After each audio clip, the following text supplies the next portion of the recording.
Hello, everybody. Hi. So today we are going to the Silver Springs State Park, Yes, we are. and we're going to the side of the Silver Springs State Park that used to be known as the Silver River State Park. Yep. But then when the state bought the old attraction, Silver Springs, they grouped it with the other, so the two parks became one. Yes, and now the big park is called Silver Springs State Park, both sides. Both sides. Okay. So it's one big park. But anyway, in the old section, which is where we went today, there are some old houses and schools, one school building and homes, log cabins. Right. A blacksmith shop, a huge oven. Really, really nice. So in today's video, we're just going to show you part of our visit. We'll share the other part in a future video. It is October 26th, 2024, and it was just such a gorgeous day. And the side we were on is the Silver River Museum side. Right. So that's good. One more thing I wanted to add before we get to the video. The group we went with is called Epics. Yes. Which means, don't remind me, I want to say it. I want to see if I can guess it. Okay, you go Epics. ahead. It's a church. It's part of the church that we go to, which is St. John Lutheran. Yes. EPICS.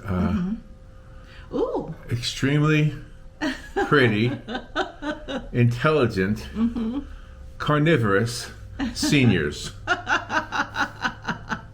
I think it's energetic people in Christ service. Is that right? I thought it was elderly people. Well, it is elderly people, but you know, I don't know. Really? We're pretty spry. The whole group Not is me. pretty spry. I wasn't. Elderly people in Christ service. Yeah. I just tried to, Energetic people. and we are. I like mine better.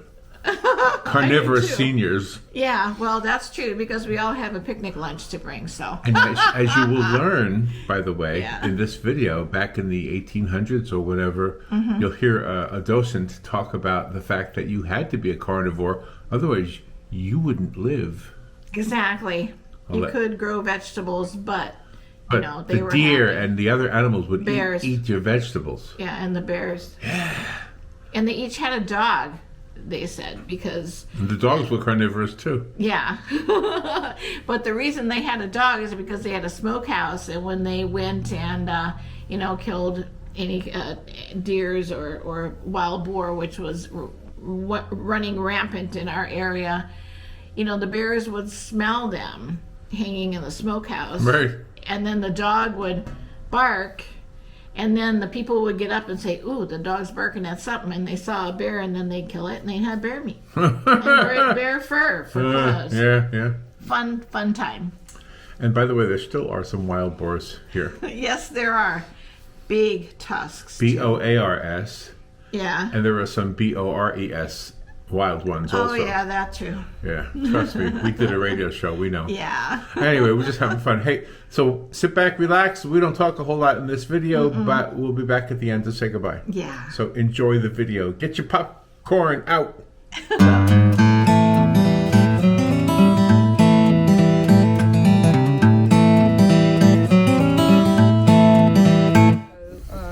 Yeah, I was born and raised here, and I have not been in those cracker houses. Oh my A lot gosh. of history here, so I'm looking forward to it. We were here a couple of weeks ago, and they were closed because of the hurricane. We got a lot of limpies here.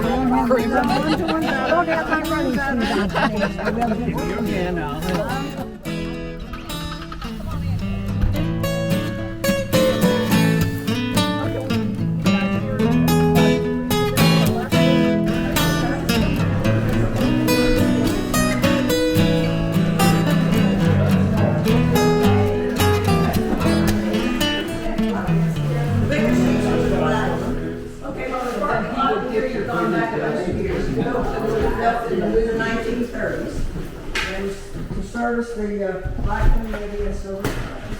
It was used until 1963-64 when we integrated the schools here in Florida, and then the building became surplus. What you see of what was in the building there, or pretty close to it, was used for a storage building and a workshop from the time that it became surplus property until 2006. So we were lucky enough to get a lot of the stuff that came with the building. You just push stuff over. not much to do to fix it up, so we painted it, there were a few more cosmetic type things, made sure the electric was okay, and that was all we had to do, put it in service for the museum. The flag is a 48-star flag. The blackboard was original to the originals. The green board came along in the mid-1950s when they decided that the black and the white was hard for children's eyes, and green and yellow was better, but yellow chalk has disappeared. So if you notice, some of the desks have holes in the top, that's for ink. They would use dip pens. In the mid-50s, also ballpoint point pens came into being. Dip pens went by the way of the horse and the buggy. The kids used, the little kids especially used big fat pencils. The rest of them used pencils or pens. The typewriter, if you want to walk around afterwards and look at it, it's here. It was probably not like a classroom, but one of the reasons we bring it here is because we have school children. And we're pointing out the difference between their computer keyboard and a keyboard on a typewriter that's about 100 years old. Where was this school? It was in the city, or it was over across 40. You know where the post office is over on 40? Well, there's a post office over there, but about a mile away down the street, it was back there in the woods. Okay. Which wasn't Woods Oh, the post office in Silver Springs. Right, just off of 40. If you take 35, you follow 35, this schoolhouse would have been somewhere on the left.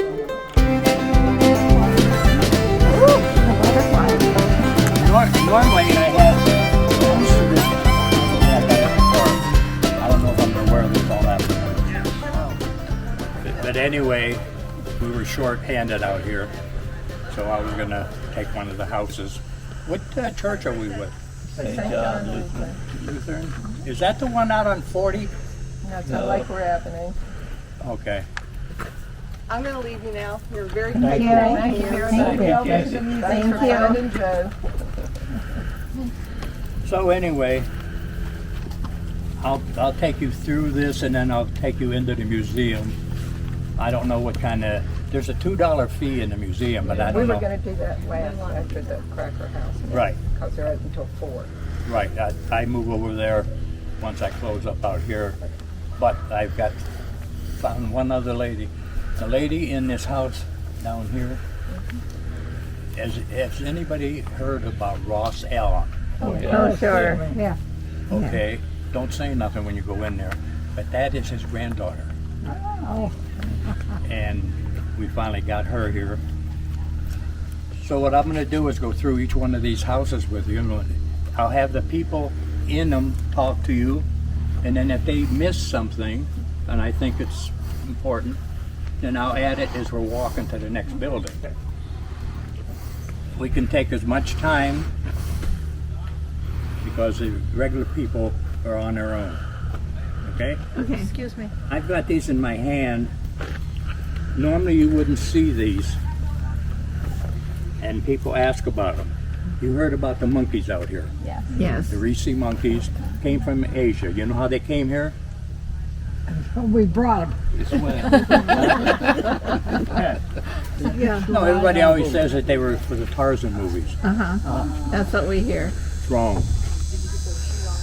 Each boat had a captain. It was like, I got a boat, and I'm going to try to get people on my boat. You're going to try to get people on your boat. I went and got the monkeys from Asia. I ordered them, and his name was Tui, Captain Tui. He put them on an island, and he went back to the dock to get a load of people, and somebody forgot to tell him not only could these monkeys swim, they love swimming. They swam off the island. Over the years, they've multiplied. They were gonna, because they do carry a disease, they were going to kill them all. People raised Cain, the same as they did those ducks downtown. Oh, yeah. So then they were gonna catch the males and sterilize them. Except they missed a whole bunch. So right now there's little pods all along the river. They're all the way up to the St. John's.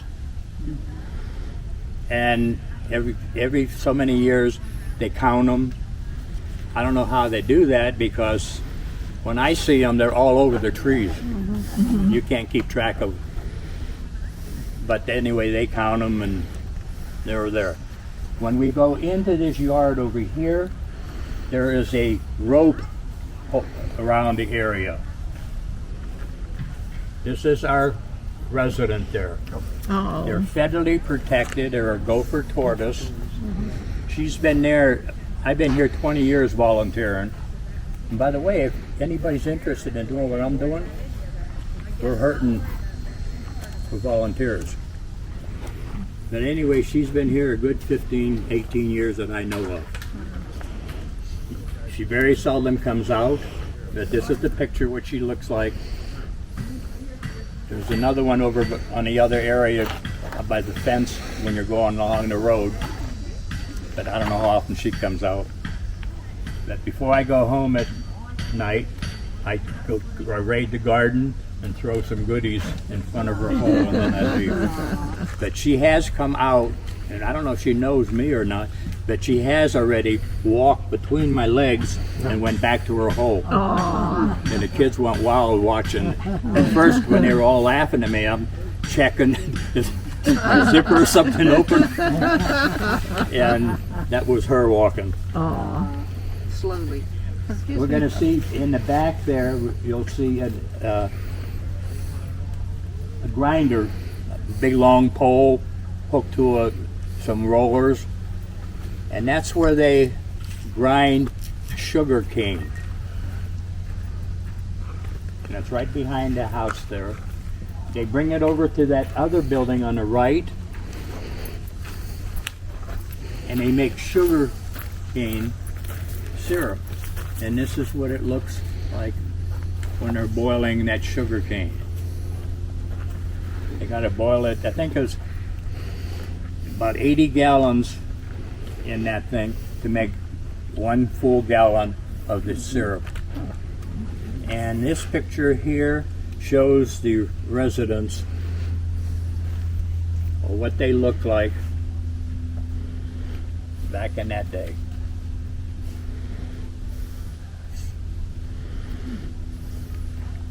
Didn't they do a lot of the sugar stuff in vanilla? Sugars, cane, well, they did it all everywhere. That's the only sweetener that they had. Seems like they have a big But vanillin was known for phosphate. And if you're interested in this Florida history, if you go to this local library, where that Dewey number 975 point something, there's all kind of books there about this area. Like the one on Dunellen, it's called Boonestown. And if you look in that book, you'll see a guy pulling an old canoe out of the Withlacoochee River, and his name is Samson. I learned from him, he died a few years ago, that he had been here something like 10, 12 years, because they opened this up in 1991. And his picture's in that book. Ross. What's that?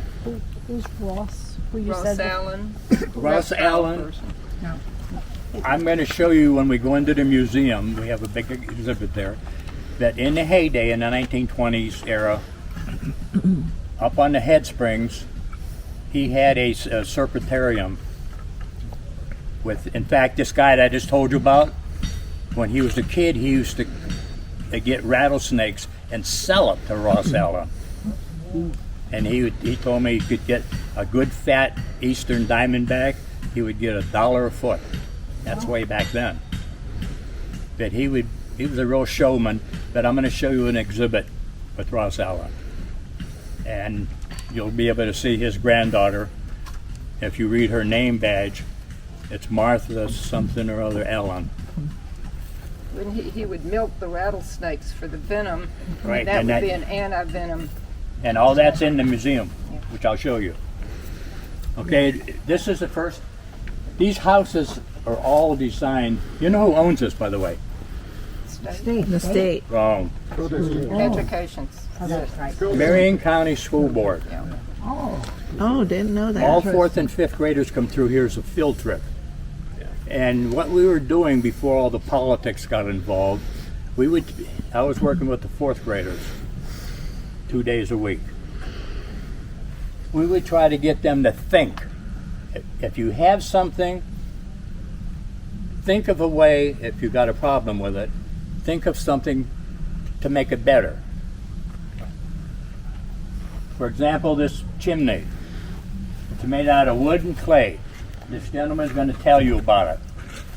But then the next, and this is what you would see when you first came through the woods. And this is about the 1840 era. The next house has a different kind of chimney, but that's 1860.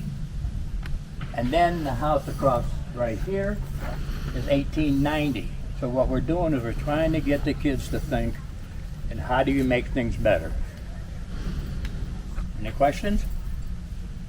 So this gentleman right here is going to talk to you all about Barefoot Willie's house. Welcome to Barefoot Willie's cabin. Circa 1830. Going around. We're going to try and get in, but it's not very safe. It's inside. You open it to your dog and it's there. And it housed 4 people. Sir, we have a ramp on the other side for anybody that can't walk the steps to go up there. There's a ramp right around the corner here. Okay, thank you. I said this was an 1830s kind of cabin, but let me give you a historical perspective. From 1700 to 1821, Florida was owned by Spain. Yeah, it was owned by Spain, and Florida was known as La Florida, which means flower. And in 1821, thanks to Andrew Jackson, the U.S. got a hold of Florida, and it became Florida in 1821.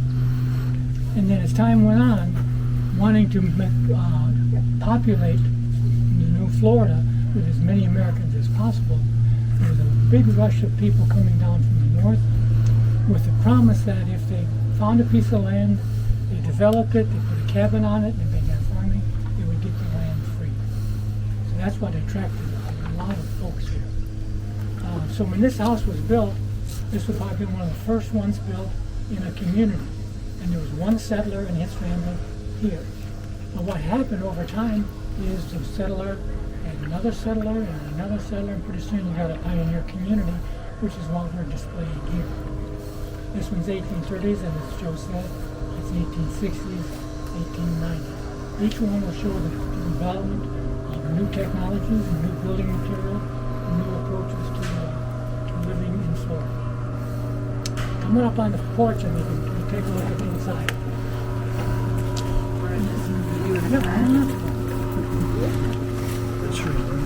Very sturdy. It's lasted since 1830. I remember seeing this as a kid outside. Oh yes. That was it. Oh yes. Yeah, take a look inside.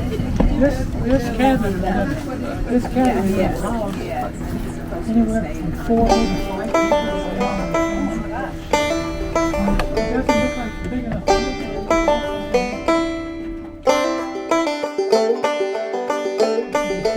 The cabin, we wanted to keep the weeds and bushes as far away from the cabin as possible. Because if you do that, all the bugs and all the mosquitoes and all the snakes are farther away from the house. So the kids would take their straw brooms and sweep the ground to keep it as clear as possible. So you get the first step of surviving is shelter. So you got your shelter, so now what do you eat? They ate by farming and hunting and fishing. They actually had 2 kinds of crops. They had what they call a kitchen crop and a cash crop. The kitchen crop went to sell. They would eat from the cabbage and other things from the garden during the summer, and in the winter they would, as my grandma used to call it, they would put some by. Right? They would can it, put it to keep them through the winter. That was the kitchen crop. The cash crop was more like cotton and tobacco and things like that, and corn that they would use to sell and get what they blacksmith did, once he started, it's amazing what he made in that one. Okay? This house over here now, the kids really get a kick out of this because it's called the MacGyver house. One of their required readings before they start banning books was a book called Land Remember. What are you doing today? And it's in the library, and it was about the MacGyver family of how they lived. That's a good one. So when the kids see this house, they go bonkers because they read about it, they know all about it, and now they're going to actually see it. Let's go into the house here. Oh, I saw it 3 different times. That's the book you read and you shared with me. I can't hardly remember that. That was a long time ago. You shared it with me. You want to go inside or a little bit bigger? In this house, the biggest difference is my brick fireplace. When we got the territory, Florida, from Spain, and it was turned into a territory, they realized that Pensacola had wonderful clay. The Spanish were already making bricks out of it. By the 1850s, there were at least 10 or 12, and before that, but they came up with a way to not manually fill, but machine fill all the forms. By the 1850s, the bricks were made in Pensacola. There were 10 or 12 factories, and probably, from all accounts that we have, they were making each one was making 1 million bricks a year. Wow. Because they could fill them by mechanically instead of manually. And when they were doing the mechanical fill of the forms, they turned out to be stronger. They dried faster, so they could make more. So the military bought all of their bricks for their forts from Florida instead of Alabama and Georgia, because theirs didn't hold up as well. I also have tools. I heard Joe tell you about my arm. This is a wonderful invention. It lets me, I can do a pot here, I can do a Dutch oven on either side, or I can bake in the coals on either side. This is probably the first slow cooker. If I need to go and take care of something outside, I can pull it off the fire, because the cast iron holds heat and it'll still cook, but it won't burn. But if I need to cook fast, it goes back over the fire. I can also pull it out so that I can add logs, and I don't have to climb down into and fight with the pot all the time. I cook on Wednesdays for all the 4th graders that come through. Oh, nice. We don't feed the 4th graders, we feed all the volunteers. But every 4th grader in Marion County comes through the village because they're learning about Florida history. So they come through the village. So they always ask, is that real? And when I'm cooking the food, they can smell it and they still doubt that it's real. This house, the logs are actually as old as the 1800s. They came from a barn in North Carolina. We had it designed and brought down here. I think it's about 20 years since we've built this house here. There's upstairs, there's a bedroom. It looks like the picture on the wall next to the fireplace. There's one bed, it's a rope bed, and it would be for the parents. Then we would put a mattress, like a ticking envelope, big envelope mattress filled with pine needles. That would be on top of the ropes, and then the kids would sleep on a mattress just like that, but on the floor. This house would hold 6 to 10 people. They were mostly outside. If you weren't outside hunting, you didn't live. Because there's no way that I can grow a lot of food here. The wooden fences don't keep out the wild boar. They don't keep out the deer. It's not the same as up north where you had more iron and stone. It's very difficult. So I could grow some things. I could also go forage for pokeweed or forage for swamp cabbage, which comes from sable palms. I could grow cabbage. There are some plants that the deer don't particularly like. But mostly we ate meat. If we weren't hunting, we didn't live. We didn't survive. So we would be out and about unless it's inclement weather or we're sleeping. How many meals a day did you have breakfast, lunch, and dinner, or did you? Probably not. I doubt that they would have time for 3. They might get up and do some chores and then while she's making breakfast, and then come back and eat again at night when they're done. Oh. Because everyone would be out and scattered. Mm-hmm. If they would be out either working on fields, orange trees were around. They were shipping oranges bringing them to the coast in the late 1800s, 1860s, 1870s. They would have been hunting, foraging, and I usually tell the kids, I talk to them about Hoover and how they're just like a blacksmith except they work with wood. It's a job, not a name. And that this is what I would have gone down to the river, which is about a mile away, to get my water because I don't have a well. So I would be busy doing a lot of those things. And when I went foraging, I have a choice. I can bring this, which weighs about 8 pounds empty, or I can bring this. Much lighter, huh? A lot lighter. A lot lighter. Pass it around. And I always have the kids put their hand out to hold the jug, and they're always so surprised that it's so heavy. So heavy. Yeah. Obviously, they don't have one at home. The way that we would have preserved food is smoking or fermenting or drying. I don't probably have enough salt here that I could salt fish or salt food, so I would ferment it. And if I'm fermenting my cabbage, it would be done in a container like this. All you need to do is shred the cabbage, put salt on it, and pound it. And you just fill it about halfway. And the salt and the cabbage create the water, the juice. If there's not enough, you can add water. And then all you do is you weigh it down with a plate and a rock, and in a couple of weeks you have sauerkraut. And it will last for months. It will last until it's gone. You don't have to refrigerate it. And I can do that with some other vegetables too. I could pickle them, ferment them. The deer hide on the back is one that we would have used for trade after we ate all the meat. We will be eating mostly deer, bear, and pork. Even though we had cows, 1 or 2 families can't eat a cow before it would all spoil. And you could smoke some of it, but it was more of a cash crop because the cows you could gather up and take them to the ports, and they would be shipped to the soldiers, or north at this time. They would be shipped to the soldiers, and they would be the way I earned my money. And without the money, I can't buy coffee or salt or sugar, which are things I can't grow. The closest trading post would either be about the distance to Palatka or Micanopy. So it's a half a day's ride. I didn't go very often. I would take all the hides that I could, and then we would bring back the supplies that we needed. Did they have chickens? Probably they started out with chickens, but there are so many predators, and there's no good way to keep them protected. I doubt they lasted very long. So yes and no. They're available, but probably not reasonable to keep them here.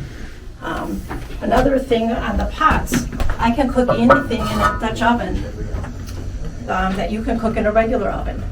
I can make, because we put coals underneath, there's feet. And you would put so many coals underneath and so many coals on top. And they're, depending on how many you do and how big your pan is, you can have it be 325, 350, 375, 400. Usually in the old recipes, they call it a slow, medium, or hot oven. And I can bake bread, biscuits, pies, cakes, anything roast. I do a lot of roast during on Wednesdays when I cook because it's easy. But this is very convenient. And if I have that one pot, then I have a frying pan as well. All I have to do is put a rock here and here, and some coals underneath, and I have fried sausage on this. So I know it works. Nice. And this would have been one of their most treasured items, because otherwise all you have is a frying pan. If you don't have the Dutch oven, and you can't cook a lot of different things, you'd be eating fried meat every day, which gets boring. And no biscuits. We probably didn't have much flour and much wheat because it turns rancid so fast here. So most of our biscuits would be whole cakes, corn, eggs, milk, whatever we have. They did have canned goods then, believe it or not. Napoleon in the 1850s, I think maybe even before, but they came here in the 1850s, had canning jars because he wanted to feed his soldiers better. So he asked his scientists of the time to come up with a way to transport food so that it wouldn't spoil. So those things did exist. Can I answer any questions? Where did they keep the extra meat? Like when they killed a whole deer? We would put it in the smokehouse. Oh, okay. That's the only place that we could store it, that we would hang it in the smokehouse, the pig. Okay. And we would normally hope we had a dog, because then if there's a bear trying to get in the smokehouse, Okay. because of course they think it's for them, Right. then the dog would alert the person living here, and then you'd have bear for dinner. Nice. How long did it, when you were talking about going to a different town to get supplies, did everybody have like a horse with a buckboard to go, or did you have to walk and bring Walking it back? would have taken days and days. Uh-huh. You probably would have traveled here with a wagon, because you're bringing as much, supplies. You can't buy tools, so you'll be bringing tools and things. So you probably came with some kind of wagon, and either oxen or horse or mules. But the horse that come down with the wagon aren't good for gathering cows out. They're not the same kind of horse. They're not as agile to chase the cows. So it depends on if it lasted. Depends on if you could get someone to replace wheels. Hopefully they have a wagon of some sort. Oh, okay. Yes. Oh, yeah. It's above the fireplace. Those guns had one purpose, and that was to put food on the table. They had to make their own shells and everything, and load them. A few years back, they came up the school system. Something happened at summer camp out in the forest, and we were told to make sure that we point out the guns to the kids and tell them you don't touch them. Well, I had 6 boys, and I know as soon as I said don't do something, that's the first thing they did. And we didn't get any advice what to do, so I came up with my own story, and I hope it went through to somebody. But I told him, I pointed at the gun, I says, that gun is just like a rattlesnake. You touch a rattlesnake and he bites you, what happens? I said, if you touch that gun and it happens to be loaded and goes off, what happens? I said, you guys have a sleepover, you call it, at somebody's house. And I said, what would you do if you come down in the morning and you look at the coffee table and there's a gun laying on it? What would you do? The answer I wanted was, most of the time they would say, I would take it and make sure I give it to number 1, don't touch it. And then tell an adult. And I had one kid tell me, you betcha I would touch it. And I asked him what his name was. He came and told me his first name. I said, no, give me your whole name. He says, why do you need that? I says, because I'm going to start watching the newspapers and I'll probably read about you someday. I was told by the school board, you don't talk to the kids that way. But I hope that rattlesnake story got through to at least one of them. Wow. I told you would like it. Yeah. I told you. That last story that gentleman told about telling the children about the guns and asking for the kid's last name. Oh, yeah. That was a great Sure, story. that was a great But story. he was trying. What he was trying to do, he was trying to prevent the kid from getting into trouble. Yeah, exactly. But the school board, I guess, had their way of saying, no, don't say those things.